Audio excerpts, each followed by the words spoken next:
ఇదండి బీరకాయ కోసుకుంటున్నా, కొన్ని కూరగాయలు టమాటాలు కోసాను. కోసి చూపిద్దామని. ఇక్కడ ఇంకోటి ఉందండి పిందె, ఇంకొక 4 రోజులు ఆగితే వస్తుంది. ఇదిగండి ఇది కోసుకున్నా.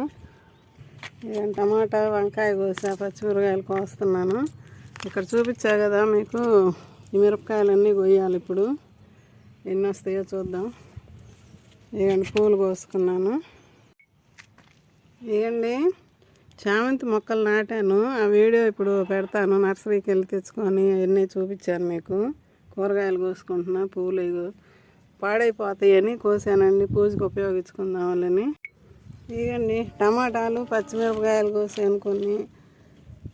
దొండకాయలు నిన్న ఒక 6 కోసా. ఇక వంకాయలు ఇవి, ఇక పచ్చిమిరపకాయలు ఇక్కడ చెట్లు ఇవి కోసాను. ఇది ఒకటి బీరకాయ, కాకరకాయ, పూలు. నిన్న కాక మొన్న కోసానండి కొన్ని టమాటాలు.